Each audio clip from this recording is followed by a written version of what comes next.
Hello fellow Gwent players and welcome to another beginner's guide for Gwent. This time we're focusing on deck building and faction identities. So let's just get right into this.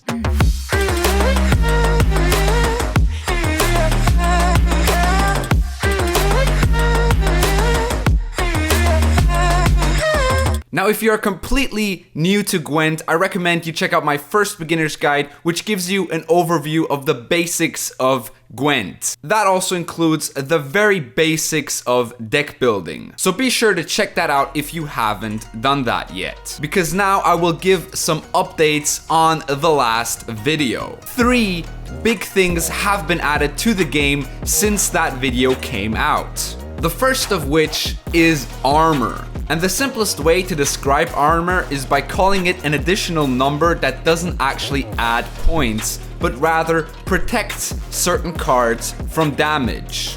Now there are obviously cards that synergize with armor when they maintain the armor, which is called barricade, or if they lose the armor, which is called exposed.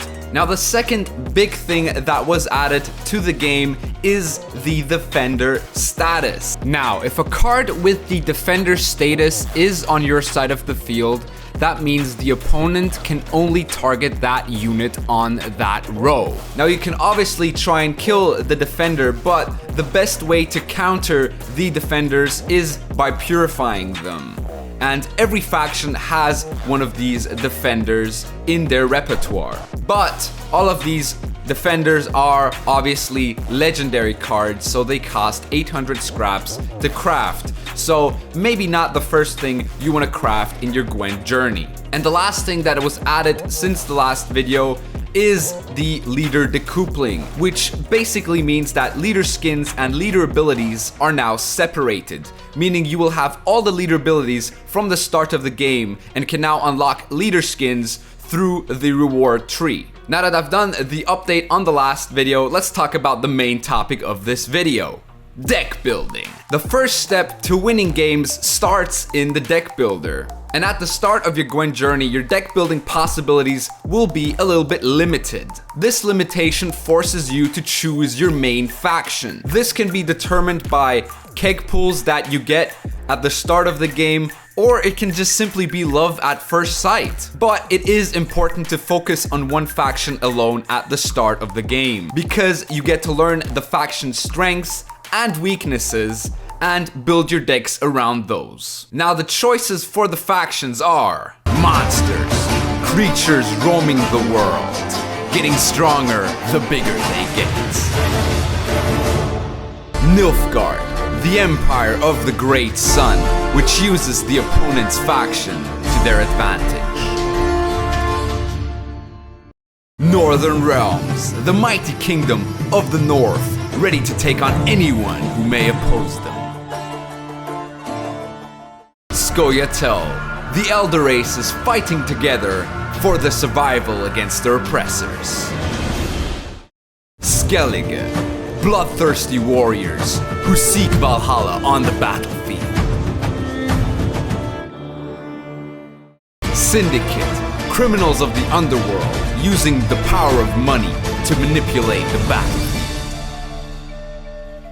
Now, before I talk about these factions in detail, I want to talk more about provision management during the deck building process. Because provisions are your main resource when it comes to that. The higher the provision cost, the more impact the card will have on the game. But the more high provision cards you add into your deck, the more low provision cards you have to add into your deck to manage the provision limitation that every deck has. And that is where you have to find a balance between the super high provision cards and the low provision cards. The maximum amount of provision cards that go above 11 should be 5 in the worst case scenario, but usually 2 or 3 is ideal.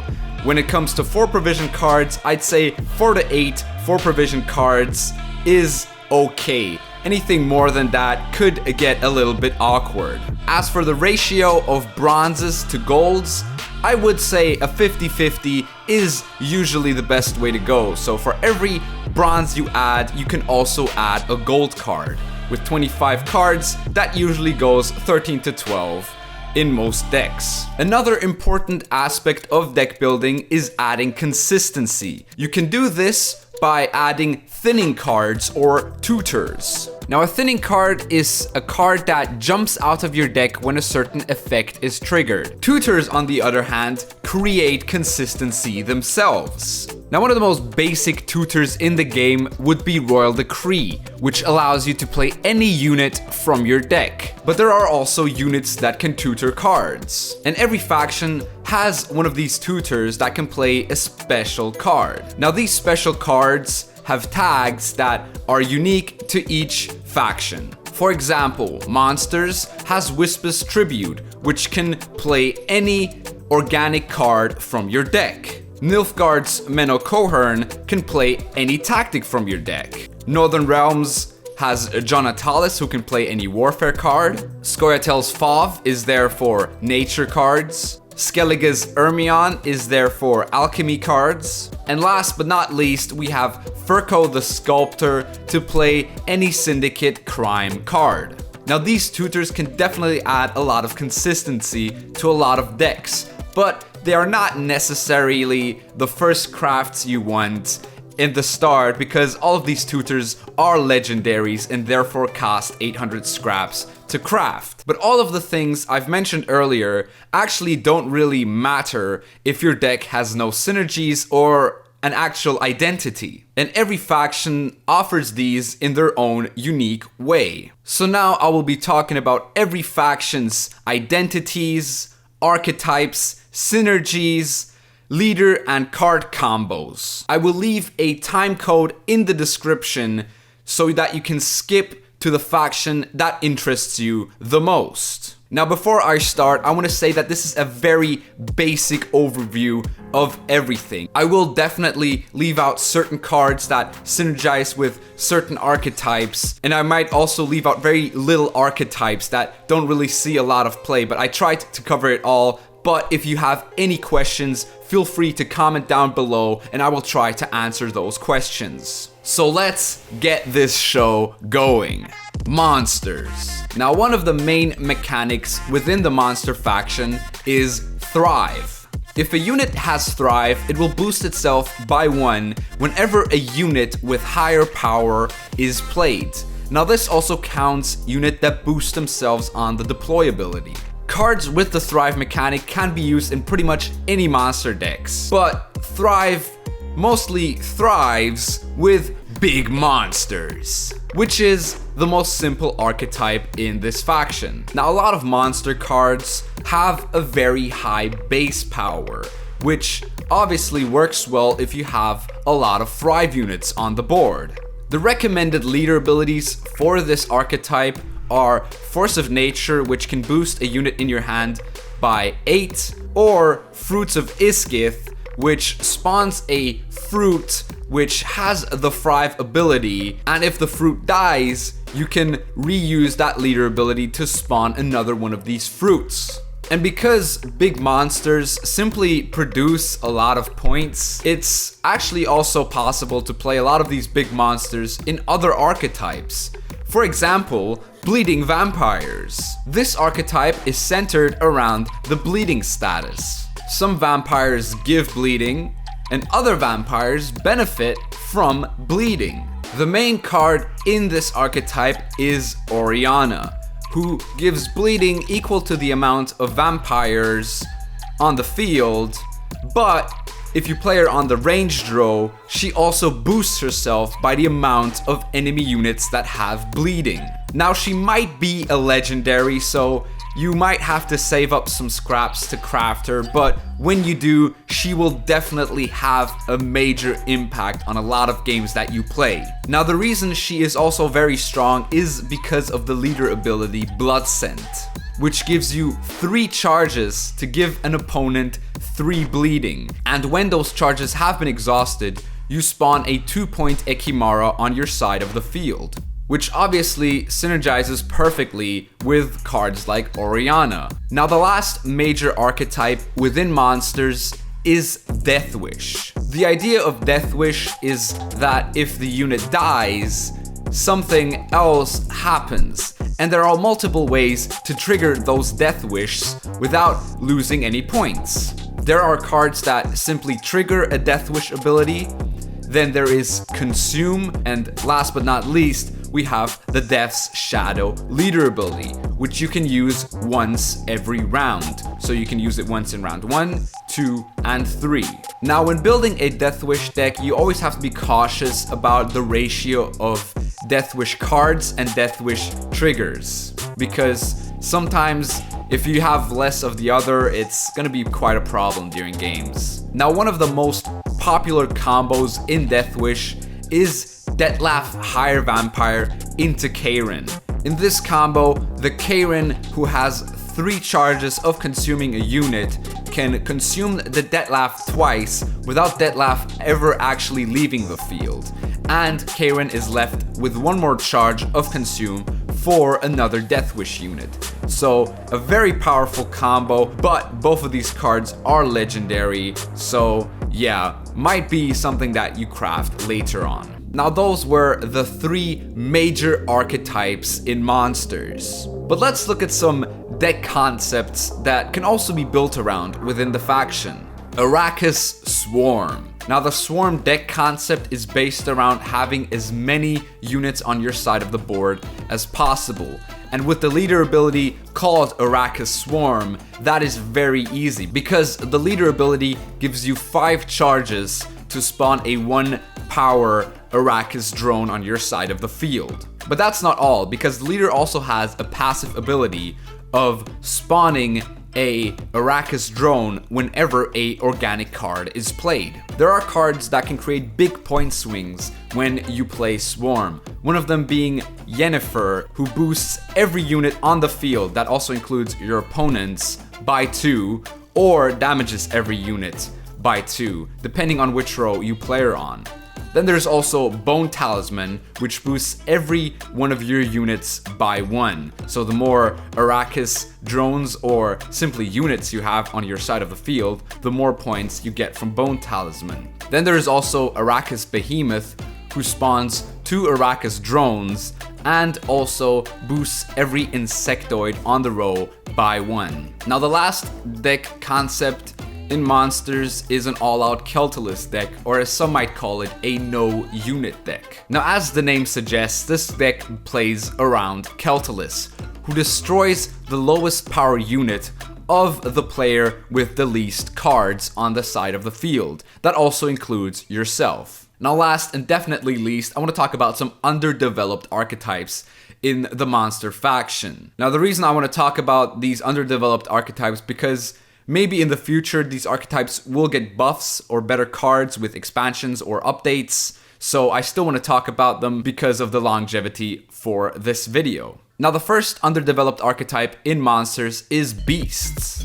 Now, there are plenty of Beasts in Monsters, but the problem right now is basically that they don't really synergize with each other, but rather are just, certain point cards or synergize with other archetypes. Now, the main card in this archetype right now is Morvad, who boosts every single beast on your side of the field by 1. The last underdeveloped archetype is Wild Hunt. Right now, this archetype is definitely the worst one within Monsters, and that's simply because there aren't enough cards in the Wild Hunt archetype to actually make it an archetype.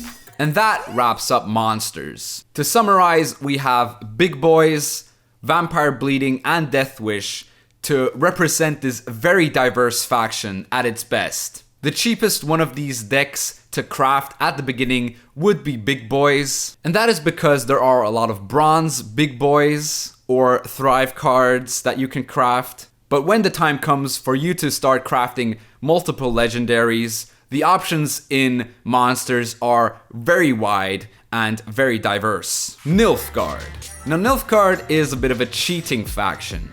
That's because they use the strength of the opponent against the opponent. The best example of this would be the Assimilate archetype. Cards with the Assimilate tag boost themselves by 1 whenever you play or spawn a card that was not in your starting deck. So what you want to do is create as many of the opponent's units as possible and find synergies within those cards, or find synergies that are also working with your cards. Now, how does create work? Create simply shows you 3 options and you can choose one of them. Explaining this will save me a lot of time with a lot of these cards. For example, Bribery, which creates a card from your opponent's deck, as well as Imperial Diplomacy, which creates a bronze card from your opponent's faction. So this card doesn't actually need to be in the opponent's deck for you to play it.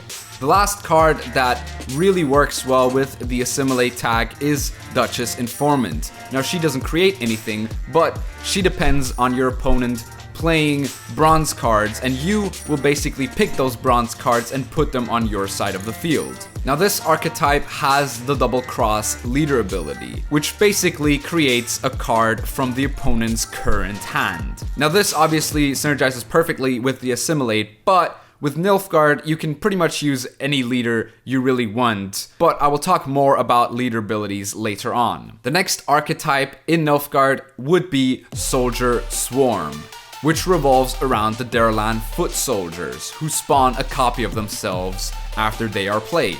Now, Swarm decks are based around the fact that you want to flood the board with cards. In this case, you want to flood the board with these soldier cards, which is made possible with cards like Vrygeth. Vrygeth can repeat the deploy ability of the units adjacent to him. So if you play him between 2 Darlan Foot Soldiers, you're gonna spawn 2 additional Darlan Foot Soldiers. The next card to synergize with this archetype is Ramon Tarkanel, who plays a unit from your hand and gives it 2 armor. Now, the thing with Ramon is that he is a legendary, but he's not needed at the early stages, but when you have the chance to craft him with the soldier archetype, do definitely craft him. Now, the big finisher of this deck is Vreemed. Now, Vreemed boosts every copy of a soldier by 2, and the more soldiers you do have, the bigger Vreemed will get. Now, the best leader ability with this archetype is the Strategic Withdrawal, which allows you to replay a Nilfgaard card, and in most cases it's gonna be Vreemed, but if you are lacking a bunch of soldiers, you can always go for the emergency Vrygeth or the emergency Ramon. Now, the next archetype in Nilfgaard is the Tactic archetype. Now, the thing with the Tactic archetype is that a lot of the cards used within this archetype are also seen in other decks within Nilfgaard. For example, cards like Tourney Joust or Assassinate, which are incredibly strong control cards to deal with engines. Now, these cards are obviously going to be played in the Tactic archetype, but they can also be played in other archetypes as well. Now, there's a bunch of engines in the Tactic archetype that basically just work with damage, like Fire Scorpion or Hefty Helga. Now, because you will be running a bunch of special cards, especially special bronzes, you can create some interesting combos due to the lack of bronze units. One of the main combos within that is Arturius Vigo into Impera Brigade. Now, what Arturius Vigo does is he creates a random bronze unit from your deck and puts it at 1 power. Now, as I said earlier, create works around the fact that you have a choice of 3 cards, but if you only have 3 bronze units in your entire deck, you're gonna find Impera Brigade 100%. Now, if you have Arturius Vigo in hand and all the Impera Brigades in your deck, you can basically play out the Arturius Vigo for the 1-point Impera Brigade to pull out the other 2 that are in your deck and basically create both a good tempo play as well as a very good thinning play. The best leader ability for this archetype is Enslave, which can seize a 3-point unit, but for every 4 tactic cards in your deck, the power of the seize will increase by 1. So the optional amount of tactics in your deck is usually 8, But some decks do like to go all the way and put in 12 tactic cards. Now as for the golds in Nilfgaard, you're gonna have a little bit of trouble at the start because a lot of the golds that are very strong are legendaries. But I will still list up the big ones. For example, Damien de la Tour. Damien de la Tour's order ability is to refresh your leader ability, which with the Enslave leader ability can be a total of 10 points if you have a tactics in your deck.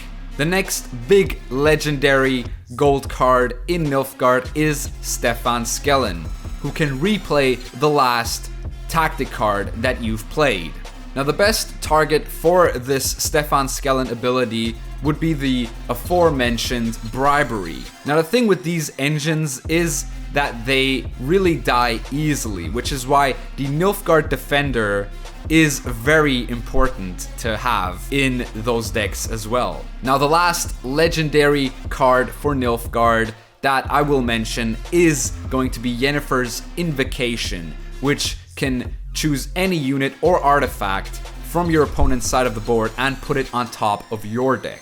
And these are pretty much all the main archetypes in Nilfgaard. Now, a lot of Nilfgaard decks will look very similar to each other, because usually you just choose the best cards from each archetype and just sprinkle them across the deck. And as for the leader abilities, most Nilfgaard decks online right now play the Enslave ability. But there is also a pretty decent leader ability which creates a bit more points but has less control, and that is Imperial Formation. With this leader ability, you have 4 charges to boost a unit by 2. Now after these charges have been exhausted, you can put a soldier on top of your deck. Now most of the time that soldier is going to be Afan, because he's going to come out of your deck when he's put on top of it. Now let's talk about some deck concepts within Nilfgaard that can be played but have a certain gimmick to them. The most notable one being Hyperthin. Now Hyperthin works this way. You put as many units out of your deck as possible so that your deck at the end of the game will only have 1 card remaining, and that card is going to be Tibor Egebracht.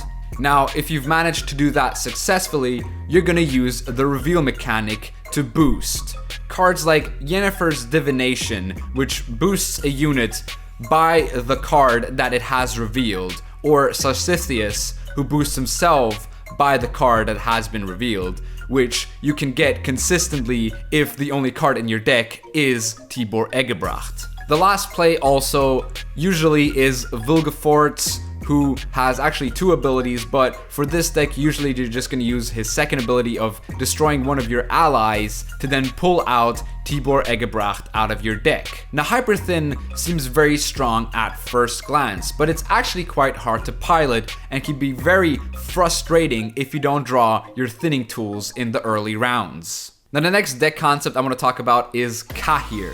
Cahir boosts himself whenever the opponent's units get boosted. Now if Cahir can manage to stay alive, he can become a real pain in the butt. Especially in Nilfgaard, because Nilfgaard also has cards that synergize with his ability, because there are cards that boost the enemy units. And boosting certain enemy units enables tall removal like Leo Bonhard or resets like Peter Sar. As for underdeveloped archetypes, there is Spies. Now this archetype is very much just lacking 1 or 2 cards to actually become viable. So I want to talk about it now so that in the future, if Spies is going to see any play, you can go back to this video and tell me that I was right. Now, to summarize, Nilfgaard is actually quite difficult, because most Nilfgaard decks look very similar to each other, depending on which archetype you play. A lot of bronzes and golds will be similar across the faction, but that doesn't take away the fact that these are very powerful cards. And as I said, the most powerful of these cards are legendaries. So I would recommend, if you start the game, that you start with the soldier archetype, because those are quite cheap to craft at the start.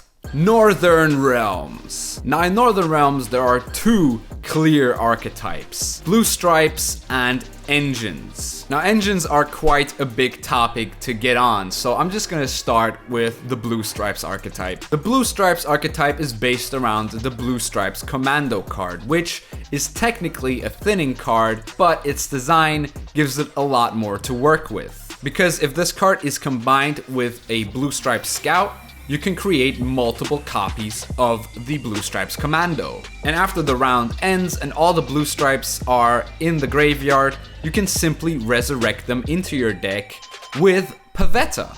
So if you can resurrect them in later rounds, you can expect a pretty big point swing with the help of your Inspired Zeal ability, which gives Zeal to a Northern Realms unit. Now the main card in this archetype is Vernon Roach Merciless, who deals 2 damage to an enemy unit. Now when the unit that he hits actually gets killed, this is where things get interesting. Because Vernon Roach will gain Zeal to spawn a Blue Stripes Commando. Now you can use Inspired Zeal to trigger that Blue Stripes ability, which makes it really difficult for your opponent to deal with these blue stripes. So you are able to create more if you also have the Blue Stripe Scout in your hand. Now what I explained just now was the best case scenario, because you do need a lot of the consistency in this deck. So most of these decks do also play Royal Decree, and that is already 2 legendaries in Royal Decree and the Vernon Roach Merciless. So maybe don't build this archetype at the start, but when you build it, you can definitely create some really huge point swings in later rounds if you draw well enough or play well enough. Now the second big archetype in Northern Realms is engines. Now in Northern Realms there are a lot of cards with order abilities. Now a lot of these order ability cards are charge based and can be quite devastating in long rounds. At the start of your Gwent journey, probably the easiest deck of these engines to build around is boost engines. Cards like Ketwini Sergeant, who has 2 charges to boost a unit by 1, as well as Temerian Drummer, who boosts the unit to the right by 1 at the end of your turn. For the golds, you have Anna Streger, who pretty much does the same thing as Temerian Drummer, but if she is boosted, or as the game likes to call it, inspired, she can also boost the unit left to her. Then there is Neneki, who has 4 charges to boost a unit by 1, and Prince Stennis, a very simple card that either boosts a unit by 4 or boosts 4 units by 1. Now, a lot of these cards are actually already in your starting deck, which is pretty convenient because then you can very targetedly craft certain other cards that synergize with this archetype. For example, Tridem Infantry, who is also part of the starter decks. But then there's also Nathaniel Pastodi, who whenever he gets boosted, gives 2 bleeding to an enemy unit. Then there are also cards that benefit from you having as many boosted units on your side as possible. Cards like Lyrian Synthman, who boosts himself for every boosted unit on your side of the board, or Visigourd, who gains charges for the amount of boosted units on your side of the board. Now Visigourd has a formation ability, and formation ability is actually quite interesting because it gives you 2 ways to play a formation card. One of the ways is to play it front row, so it immediately gains Zeal, or to play it back row where it doesn't gain Zeal but it boosts itself by 1, making it a bit of a greedy play, but it can also be quite useful if you know that your opponent cannot deal with the card. Now these were the cheap options in Northern Realms, so let's look at more advanced engines in Northern Realms that you can craft. Lyrian Arbalist, who gains a charge whenever you play a unit with order, and Redanian Archer, who gains a charge at the end of your turn if he has his armor still intact. Now these 2 are the strongest damage-based bronze engines in Northern Realms, and they can be a lot more devastating if you add charge givers to this equation. Cards like Artuza Adept, who can give a unit a charge every turn, or Priscilla, who pretty much does the same, but if she is inspired, she can give 2 charges every turn. Now for things like Lyrian Arbalist and Redanian Archer, getting charges means only 1 point per turn, but there are cards that gain more than simply 1 point if they are given charges. Hubert Reich, for example, if given charges, can give 2 bleeding to an enemy. And then there's also Shani, who, if she is inspired, gives 2 vitality and 1 armor for every charge that she gets. And she is pretty much the ideal target for the charge archetype because she can pretty much keep all the charge engines alive. Now, if you add Dandelion to that mix, it can be pretty devastating in a long run because Dandelion boosts a unit for every charge they gain. Now, these were the charge cards, but one of the biggest strengths in Northern Realms right now are their gold legendary control cards. Those cards you can virtually put into every deck and they will most of the time get super high value. Cards like Falibor or Philippa Blind Fury, Prince Anses, Vernon Roach, or even Bloody Baron are some of the best gold cards in the game and can be seen across the faction throughout pretty much. And I haven't really talked about leader abilities that much, and that's because most Northern Realms decks simply just play Pincer Maneuver. Now this leader ability allows you to play any Northern Realms card from your hand and then draw any card from your deck. Now I have a sneaking suspicion that this leader ability might get nerfed in the future, so don't count me on this being the strongest one right now, but it is pretty much one of the strongest abilities in the game at the time of recording this. Now, Northern Realms is a pretty straightforward faction with their archetypes and good cards that they have. But there are obviously some gimmick decks that, if given a bit more support, could definitely be a bit more devastating in the future. Most notably, shield decks. Now, shield decks are based around the shield status, which for some cards can help keep certain engines alive, but it can also set up your big Ragnar finisher who absorbs all the shields on the board and then boosts himself by 3 for every one of them. Now, an entirely underdeveloped archetype in Northern Realms would be mages. Now, there are plenty of decent mages in the game, but there doesn't seem to be much of a synergy between those mages to make it an archetype exactly. And the last underdeveloped archetype is the resupply archetype, which is based around the Northern Realms Warfare special cards. Now this archetype simply lacks a lot of support in the card pool, and the cards that they do have are just not good enough in a lot of instances. And that wraps up Northern Realms. Now at the start of the game, I do recommend you build a boost deck as it is pretty much already built for you, so definitely start with that and then work your way up to more engines or simply more good gold cards that the faction has to offer. Scoia'tael. Now the Scoia'tael faction is very based around the primary tags of cards. Most of the time those are races, but for special cards you obviously cannot have a race, so for special cards you obviously have different primary tags. Now the most dominant races within Scoia'tael are dwarves, elves, and dryads. But there are also definitely other races or creatures that Scoia'tael has to boast. Now in Scoia'tael there are decks that revolve either around an entire race or having decks that revolve around as many races as possible. Dwarves being the prior. Now dwarves in its current iteration has a lot of legendaries, so I wouldn't recommend you build dwarves right away for Scoia'tael. But I still have to talk about it, and the main idea of the deck is basically to flood the entire board with dwarves. The best cards to do that is with cards like Zoltan's Company, which simply just spawns 3 roadie dwarves, Figo Merluzzo, who spawns 2 roadie dwarves and is also a defender, and Zoltan Warrior, who spawns either 2 roadie dwarves or boosts all the roadie dwarves by 2. Now, the more dwarves on your side of the board means more points for cards like Mahakam Guard, who boosts himself by the amount of dwarves on the row, or Zoltan Shive, who destroys a unit equal to the amount of dwarves on your side of the field, or Barclay Elves, who boosts a unit by the amount of dwarves on your side of the field. But that's not even the main threat of this deck, because the main threat is the leader ability Mystic Echo paired up with Novigradian Justice, which allows you to put out 4 Dwarven Mercenaries in one turn. Now, if the opponent cannot counter that, this interaction can pretty much single-handedly win you a game. Now, the next big archetype in Scoia'tael is Harmony.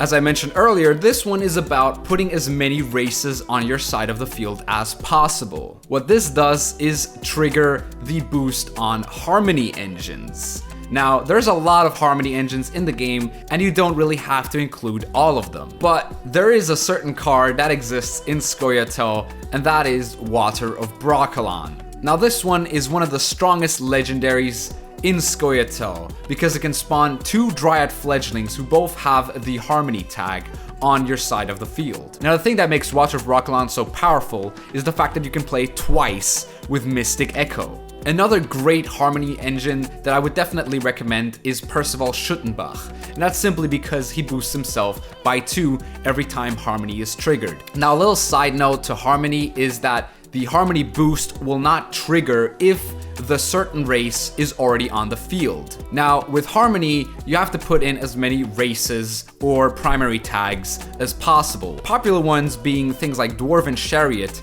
which is the only machine in Scoia'tael, as well as Panther, because Panther is the only beast in Scoia'tael. As for the golds, you have Barnabas Beckenbauer, who boosts a dwarf, a dryad, and an elf by 2 for a total of 12 points if those conditions are met. And the last gold card in this archetype that is insanely powerful, and not only in Harmony but throughout the entire faction, is the Great Oak, who boosts himself by the amount of units that are right to him and damages an opponent by the amount of units left to him, which is probably one of the strongest finishers in the entire game. Now, the last main archetype in Scoia'tael is Elves. Now, you could say that this archetype is a bit underdeveloped, but I would say that this archetype is pretty much either an expansion or an update away from becoming very playable. Now, much like dwarves, the idea is the more elves on your side, the better. But you can start things off with things like Vryhead Vanguard, who boosts himself by every elf in your hand. Then there is Isengrim, who boosts every single elf on the board by 1, and also boosts himself by 1 whenever you play an elf. There's Yavin, who damages an opponent by the amount of elves on your side of the field. The last main card in this archetype is Ellerin, who jumps out of your deck when you have 5 elves on your side of the board. Now, the thing with elves is the fact that you don't entirely rely on Mystic Echo like the other archetypes. You can use Guerrilla Tactics, where you have 3 charges to either boost or damage an enemy unit by 2, and also move it, which synergizes really well with the Vryhead Brigade, who uses the synergy of movements to gain extra points. The other leader ability to go with elves is the Elven Deadeye ability.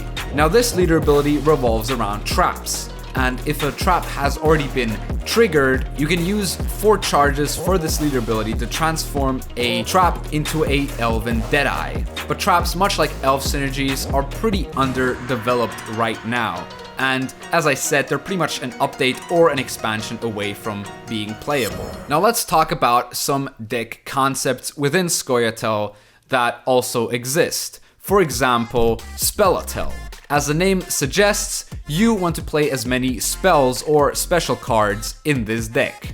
Now, the specials or spells do synergize really well with cards like Sage, who boosts himself by 2 whenever you play one of them, and Herald Gord, who boosts himself by every special card that you've played in the entire game, making him a very powerful finisher. Now, as for underdeveloped archetypes, there aren't really a lot in Scoia'tael that are incredibly underdeveloped and need some more buffs, because I think Scoia'tael right now is probably one of the best all-round factions, with the archetypes not being all over the place and stuff, and actually having some very solid cards within the archetype. So I would say for underdeveloped factions, it would be the earlier mentioned elves, but I would say that elves can definitely already be playable. So yeah, that is Scoia'tael in a nutshell. Skellige. Now Skellige has one of the most fleshed out archetypes in the game, and that is self-wounding. Now the goal of this archetype is to damage your own units, which seems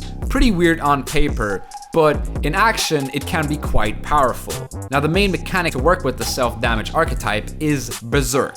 If a unit, for example, has Berserk 2, it needs to be damaged until it is 2 power for the Berserk ability to trigger. Now the main card to work with self-wounding is the Svalbard Priest. Priest's effect is pretty simple. He damages the unit to the right of him and then boosts himself by 2. One of the most popular Berserk abilities that the Svalbard Priest triggers is the Tursak Veteran, because when he reaches 2 power, he basically heals himself back to the 8 base strength that is originally on his card. But Priest isn't the only option that can deal damage to your own units. There's also the leader ability called Ursine Ritual. This ability has 5 charges to deal damage to one of your own units, and once these charges have been used, you can spawn a 5-point Bear Abomination on your side of the board. Now on paper, this is a 0-point leader ability, but you're obviously not going to use it to damage random units on your board. You're gonna use it on Berserk cards like Wildkarl, for example. Wildkarl's Berserk is 2 and transforms Wildkarl into a champion of Svalbard. Also, with the recent addition of armor, Priest and other self-damaging cards have gained some more synergies. The most notable being the bronze card Armored Drakkar. Now this card, whenever it loses its armor, it will boost itself by 1 and regain that 2 armor. The other big card that synergizes with the self-damage and armor is Draco Turtle. And Draco Turtle boosts itself by the amount of armor it loses. So next to the Priest, you can gain 3 points per turn. Now, as I said earlier, the self-wounding archetype in Skellige is probably one of the most fleshed out ones in the game right now. And because this archetype is so developed, some of the other Skellige archetypes are pretty underdeveloped, but what you can do is pretty much add some of the most important cards from the self-wounding archetype into these other archetypes and give those archetypes a bit more power to work with. One of those archetypes is the Bloodthirst archetype. This archetype revolves around you damaging your opponent's cards. Now there are a lot of cards in Skellige that can deal damage to the opponent's unit. The end goal of the whole damaging the opponent's cards is for cards like Donar on Hindar to deal 4 damage, or for things like Svanrige to boost himself by 5, making him an 11-point play. You obviously also have leader abilities that synergize with the Bloodthirst. For example, there's Onslaught, which deals 1 damage to an enemy every second turn, as well as Patricidal Fury, which spawns an 11-point Arnjolf who also spawns 3 damaged Harpies on your opponent's side of the field, giving you 3 Bloodthirst immediately. Now Bloodthirst is only 1/2 of the Skellige damage your opponent's unit's archetype, if that's what I want to call it at this point, because the other archetype is Greatswords. As the name suggests, the deck is built around the card Uncrate Greatsword, who boosts himself whenever a unit on the opposite row is damaged. Now Greatsword only works on the same row as Greatsword, but you also have Dagger Two Blades, who boosts himself by 1 whenever any opponent is damaged by 1. Now, a little side note on these cards is that if a unit is damaged by 4 or something, it will only count as 1 trigger of damage. So you have to use cards that deal 1 multiple times, and there are plenty of cards in Skellige that do that. As for leader abilities, you have Reckless Flurry. This leader ability deals 1 damage 8 times randomly across the opponent's board. Play this at the same turn as Dagger Two Blades. You can create up to 20 points if the damage doesn't hit armor. Now before I move on to some other decks in Skellige, I want to talk about the concept of resurrection in Skellige. A lot of times your engines will die, and that's what cards like Freya's Blessing are there for. Freya's Blessing can resurrect basically every bronze Skellige card that you want. If they are gold cards, you can resurrect them with Sigdrifa's Right. But be careful with Sigdrifa's Right because she only spawns and doesn't actually trigger the deployability on the resurrected card. Then there is also the Second Wind ability in Skellige, which allows you to resurrect any Skellige unit from your graveyard and also trigger its deployability. Now onto the more underwhelming archetypes in Skellige. Discard. Now this card actually used to be quite powerful until they nerfed it to the ground and it just didn't keep up with the power creep. But the archetype was viable once, and with a few buffs and new additions to the archetype, I do think that this archetype can definitely see an uprise to its golden days. Another quite underwhelming archetype is Beast SK.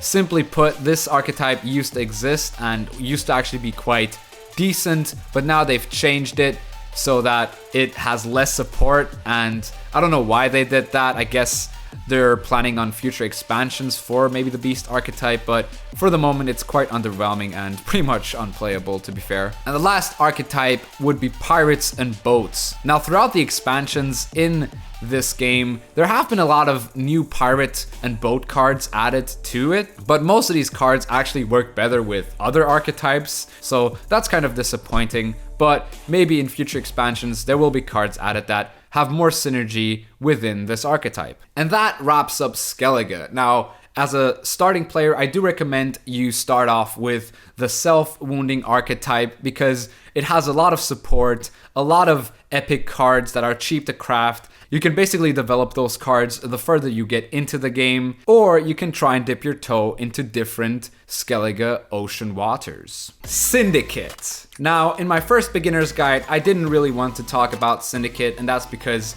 you have no cards in your starting collection from Syndicate. But now that I have to talk about it, I'll just go ahead and do that. Syndicate is unlike all the other 5 factions I've mentioned earlier, and that is because they have an additional ability in the coin mechanic. Now this mechanic is what basically most of Syndicate is built around. There's cards which can give you coins with the profit ability, and there's cards that can spend those coins with the fee ability. And then there are cards that obviously can do both. Give money and also spend that money. Now what you as a deck builder and a player have to do is figure out how to max out on the coins that you are getting and spending. And the first way to do that in Syndicate is with the help of the bounty status. Now some cards in Syndicate give bounty, and if a card with bounty is killed, you will regain the coins of the base power of that destroyed bounty card.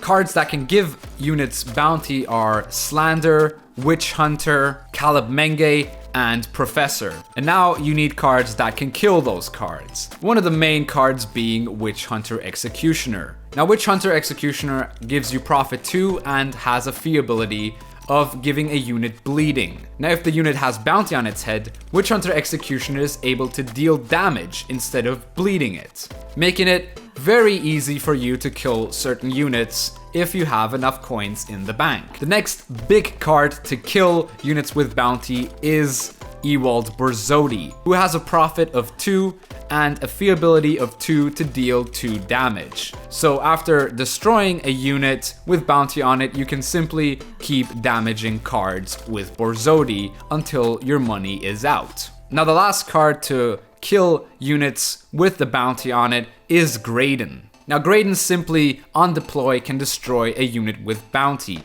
but if you also pay the tribute of 5, then you can also boost Graydon by the base power of the destroyed unit. Then you will also obviously gain the coins from killing the card with the bounty on it.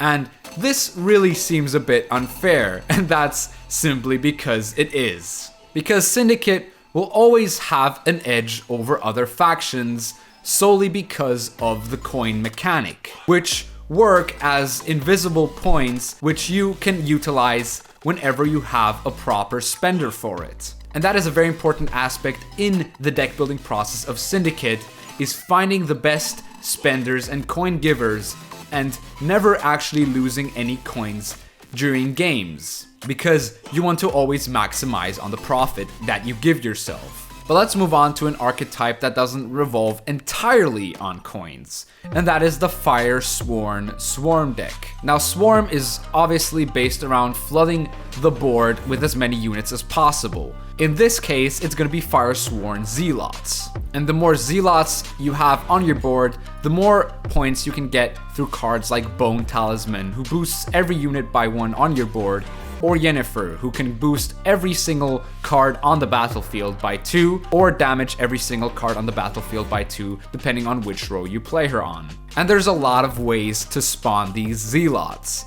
The main one being Congregation, who spawns 3 Zealots on your row if you have 0 coins in your bank. There is also Grand Inquisitor Helvide, who gives you 4 profit and has a fee ability of 2 coins, where you spend 2 coins to spawn 1 Zealot. There is also a leader ability that works really well with this archetype, called Congregate. This leader ability has 3 charges to spawn a Zealot on any row. After the charges have been exhausted, you will gain 2 coins to use to your advantage. But the main card in this archetype is Sacred Flame. Sacred Flame on deploy spawns 2 Zealots, but whenever you spawn a unit, it will boost the spawned unit by 1. Playing units is very different from spawning units. Basically, every card I mentioned earlier that works with this archetype spawns these Zealots, so they get 1 extra point when the Sacred Flame is on the board. And that is Syndicate. I mean, there's really not much to talk about when it comes to archetypes within Syndicate, because the whole faction is built around the coin mechanic, and what you have to do is find the best cards that work with this mechanic. So it's up to you as a deck builder to find the best coin givers and the best coin spenders and try and build your deck around that. And that was it! All the archetypes in the game, hopefully. Now, I hope I covered it well enough for you, the viewer, to understand. And as I said earlier, if there are any questions, feel free to ask them down in the comments. I will try and answer all the questions related to this topic. Now, if you did enjoy this video or find it helpful, please leave a like, subscribe for more Gwent content, and I'll see you soon.